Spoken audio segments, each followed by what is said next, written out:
Bienvenidas y bienvenidos a un nuevo vídeo en el canal. En esta ocasión me encuentro en Alemania, en el sur, principalmente en Stuttgart. Y diréis, ¿qué haces en Stuttgart? Pues estoy aquí porque estoy visitando la cuna del automóvil. Eso es porque el inventor de los coches nació aquí, Gottlieb Daimler, y justamente en esta ciudad hay multinacionales, hay Porsche, está Mercedes. Hoy visitaremos uno de los museos de coches más importantes de toda Europa. Bienvenidos al museo de Mercedes-Benz. Pero antes de dirigirnos hacia el museo, mirad qué locura de ciudad. Y es que contrasta muchísimo, porque viniendo para el centro parece una especie de polígono industrial muy grande. Las calles no son realmente bonitas, además está todo en obras, pero luego llegas aquí y parece otra ciudad completamente distinta.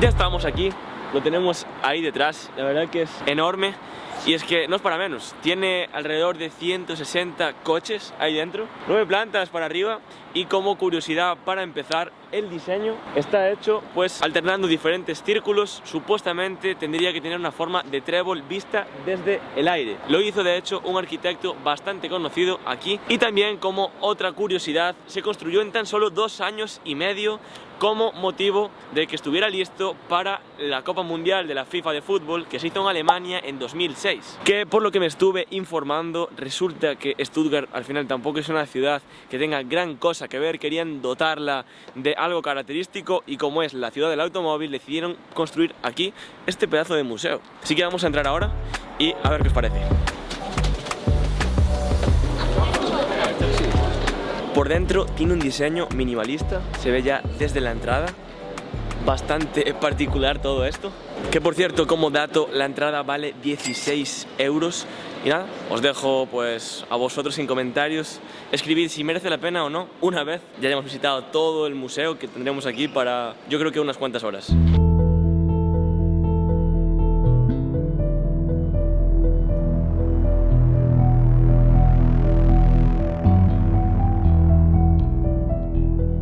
La visita comienza desde la última planta, para eso te suben en este ascensor, bastante raro también el ascensor. Y bueno, vamos a empezar a ver un poco esto. Tengo muchísimas ganas y eso que no soy muy fan del motor, pero ya estéticamente el museo es espectacular. Y lo primero que te encuentras es un caballo, ¿vale? Y diréis, ¿qué es un caballo en un museo de Mercedes? Pero tiene sentido, porque te van contando a lo largo de los diferentes pasillos la historia de los vehículos a motor. Y pues el caballo es el animal que utilizaron los humanos como medio de transporte antes de que existiera el coche, así que es un buen punto de partida. Y ya avanzando un poco más en la historia, tenemos el primer carruaje de 3 ruedas para posteriormente llegar a lo que hizo Daimler, que es el primer vehículo a motor con 4 ruedas. Es el original y es una reliquia que esto esté aquí. Luego me llama también la atención el suelo porque es todo blanco con luces, pero si lo enfocas con el móvil y le haces una foto, aparece de colores. Y si pensabais que el museo iba solamente de coches, estáis equivocados porque tenemos por aquí hasta una barca. Esta data de 1888. Es que al final vas a ver pues todo lo que creó la marca desde entonces, las cosas más impresionantes, más impactantes. Así que si te gusta ya no los coches, sino todo lo que tenga que ver pues con el motor, yo creo que este es tu sitio. Y esto que tengo detrás de mí fue de los primeros autobuses, data de 1895, 2 siglos para atrás, y cabían 8 personas aquí. No sé cómo entraban, pero se veía bastante lujoso.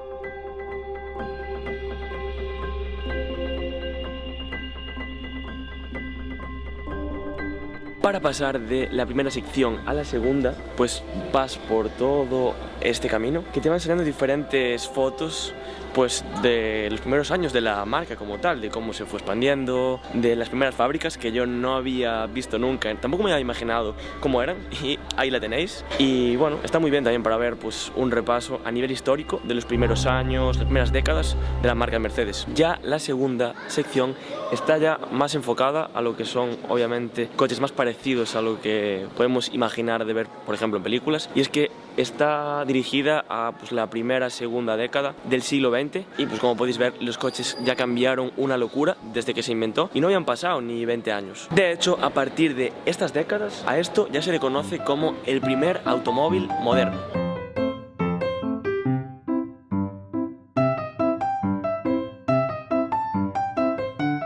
Y esta avioneta que tengo por aquí detrás, al final fue también la protagonista de una de las historias pues más conmovedoras del siglo pasado, y es que es la historia de Clem Daimler, un joven piloto que quiso batir principalmente un récord, que era el vuelo ligero más rápido hasta entonces, que era ir desde Berlín hasta Moscú. Su intención era pasar allí unos días, pero se le hizo corto el viaje y decidió emprender una ruta donde atravesaba todo el mundo. Sí, tardó más de un año en hacerla. Obviamente no pudo ir pues, en la avioneta todo el rato porque sería imposible, tenía tramos que iba en barco, pero así completó pues un récord que a día de hoy continúa siendo una locura, como ese hombre logró dar toda la vuelta al globo. Y ya llegamos a la década de los 20, 30 del siglo pasado y ya podemos ver cómo los coches tienen un gran cambio. De hecho son bastante similares a un clásico actual. Dan ganas de pararse 5 minutos a ver cada uno de ellos, pero es que estaría aquí 5 o 6 horas.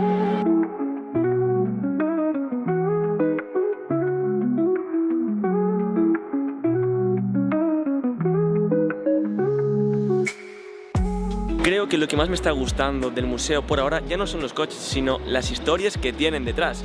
Y es que al final un vehículo por sí solo no deja de ser un objeto. Lo que me parece realmente impresionante pues es la historia, el trasfondo. Por ejemplo, la avioneta con la ruta por el mundo o otras que veremos a continuación en el vídeo. Al final yo me estoy tomando este vídeo pues como un repaso de la historia pues de los vehículos a motor, más que un museo de Mercedes como tal. Y aquí tenemos por fin el primer coche de carreras que vemos en el museo. Este era una pasada, ¿vale? Era el 300 SLR y aquí tenemos pues diferentes carreras en los puestos en los que quedó. Siempre era primero, segundo, tercero. Y curioso que me llamara la atención más lo que es la grúa, que está guapísima, que el propio coche en sí. Seguramente sea porque no soy un fanático del motor, si no, igual lo conocería. Pero si alguien lo conoce y me puede contar algún dato curioso más, pues entre todos aprendemos juntos, podéis dejarlo en comentarios. También tenemos en esta sección un repaso histórico de la evolución del volante, que lo que más sorprende, obviamente, es que antes era gigante y se fue haciendo más pequeño con el paso del tiempo, ya los últimos con el airbag. Si comparas del primero hasta el último, obviamente parecen pues dos herramientas completamente diferentes.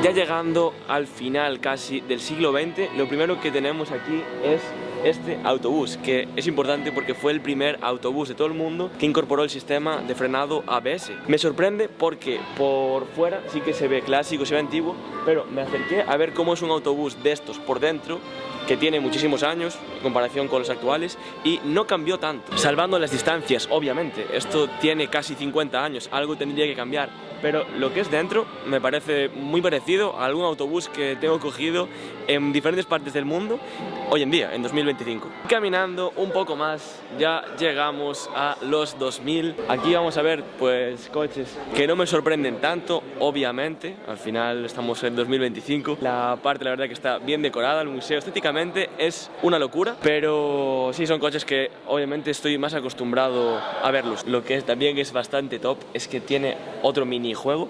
En este caso es que la IA te va a generar una canción, tu canción, y la vas a poder descargar, es tuya, así que guay, vamos a descargarla y la vamos a poner también aquí junto a los coches de esta sección y ya me diréis qué os parece la canción de Doubles.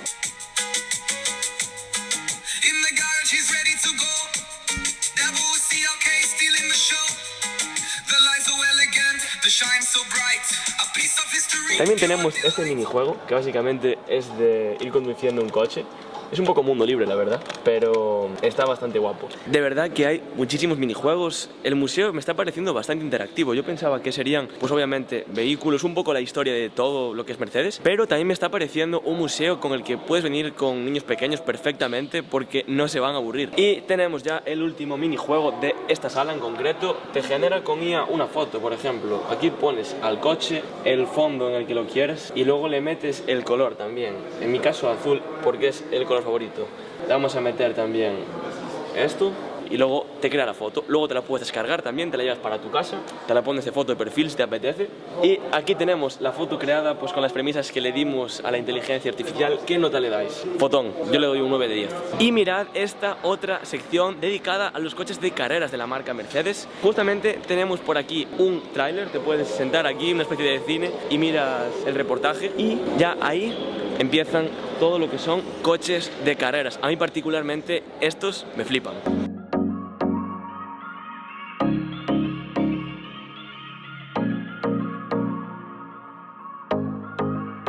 Y entre todos estos coches tenemos nada más, nada menos que el último coche con el que Hamilton ganó la Fórmula 1 en 2020. Es la primera vez que tengo un coche Fórmula 1 aquí al lado y lo que más me llama la atención, aparte de su estética, que son preciosos, eran más bonitos antes, que conste, pero que son muy bajos. Y es que sabes que son bajos, pero es que te cabe la mano a ras y ya.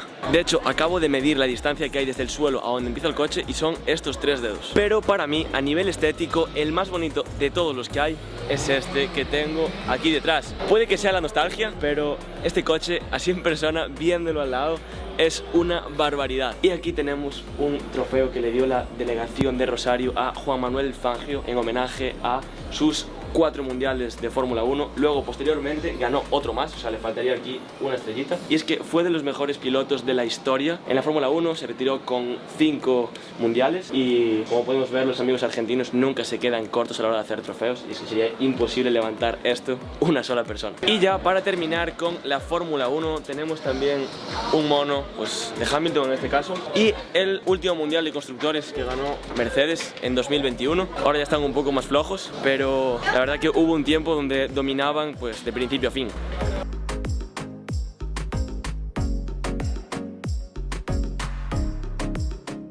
Prueba de reflejos, el récord del día 71.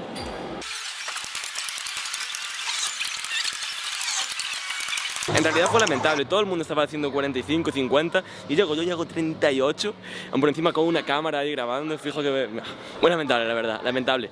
También os digo, no sé cómo la gente, el que hizo el récord hoy, 70 o 70 y algo, no sé cómo lo hizo porque yo estaba ahí y era imposible ya captar la luz. Cuando llevas 20 segundos era completamente imposible, iba mis neuronas funcionando al 200% y aún así no llegué ni a 40. Y aquí tenemos este otro minijuego que es un cambio de neumáticos a lo Fórmula 1. La gente aparte se pica muchísimo porque puedes jugar uno contra el otro, tienes que ir haciendo todos los pasos y luego llegas al final y le cargas al botón y ves a la gente aquí picadísima jugando a ver quién hace menos tiempo. Y ya en el final de la sección de coches de carreras podemos ver diferentes clásicos. En este caso también son de carreras, pero son más clásicos, más antiguos y tienen su encanto. Y entre todos ellos me quedo por ejemplo con este de atrás, y es que es de 1908, antiquísimo, pero ahí donde lo ves, eso llegaba a 163 kilómetros por hora y este otro a 180 kilómetros por hora. Dentro de los coches de carreras así antiguos, lo que más me sorprendió quizás fueron los cascos, y es que los primeros cascos que se hicieron en su momento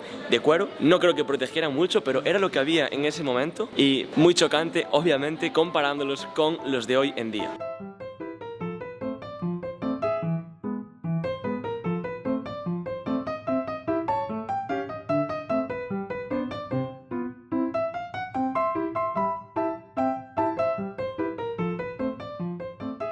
Y dejé para el final del museo el Papamóvil porque es uno de los coches más curiosos que tienen aquí en el museo. Este en concreto era del Papa Juan Pablo II y fue antes de su intento de asesinato. Como sabréis, lo intentaron matar en 1982, pues este Papamóvil es de 2 años anteriores. Y como curiosidad, no hay un único papamóvil para cada papa, sino que este lo van adaptando a sus viajes. Por ejemplo, ese en concreto era el del Papa Juan Pablo II en Alemania, pero si el Papa viajaba a España no iba en ese, tenían otro adaptado pues en ese país.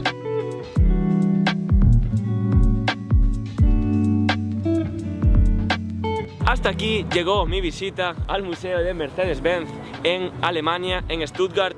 Me sorprendió muchísimo, al final yo no soy un fanático de los coches, tampoco entiendo muchísimo, pero quizás sí que soy un fanático de la historia y por esa parte el museo está de 10. Te acompañan historias con cada coche durante todo el tramo. Además es muy interactivo, ya pudiste ver diferentes minijuegos en todo el trayecto, lo cual lo hace muy divertido. Y luego además algo también sorprendente es que no tengan reparo con que grabes nada. Al final muchos museos obviamente tienen prohibiciones, hay salas que no puedes grabar, aquí no te dicen nada por grabar, no te dicen nada por hablar y explicar, incluso te miran y no pasa absolutamente nada, así que por ahí todo bien. Y hasta aquí el vídeo de hoy. Como siempre, dejad un like, una suscripción, lo voy a agradecer muchísimo, comentad lo que queráis, yo siempre os voy a estar leyendo y nos vemos en un nuevo vídeo, en una nueva aventura, quizás en un nuevo destino. Sed muy felices y hasta la próxima. Adiós. No podía terminar el vídeo sin enseñaros algo de comida, y es que al final damos la vuelta al mundo, pero siempre hay tiempo para comer. Hoy nos encontramos en un kebab aquí en Stuttgart, y diréis también, ¿por qué vas a un kebab? Pues porque en Alemania hay bastante tradición con los kebabs. Principalmente llegó a este país en la década de los 70 por medio de inmigrantes turcos, y hoy en día tiene fama de que aquí se comen de los mejores kebabs alrededor del mundo. En mi caso he de decir que acabo de pedir ahora uno en Eagles Kebab, y la pinta es muy diferente a la que por ejemplo podemos ver un kebab en España. El pan lo hacen ellos, la verdad que tiene pintón, y nada, vamos a probarlo. Y así también pues os queda la recomendación si venís aquí a Stuttgart. Es una completa locura. Yo creo que es el mejor kebab que me probé en mi vida, porque es muy diferente, es que parece hasta sano. No voy a decir sano del todo, pero tiene verduras, le puedes echar todo lo que quieras, y la carne se ve hasta de mucha mejor calidad. Por no decir que el pan, obviamente, es mucho mejor. Cuando vengáis a Alemania, entre otras cosas de la gastronomía propia de ellos, que es también bastante grande, un kebab yo lo metería 100% en tu ruta. Más que recomendado, sobre todo aquí, Eagles Kebab. 10 de 10.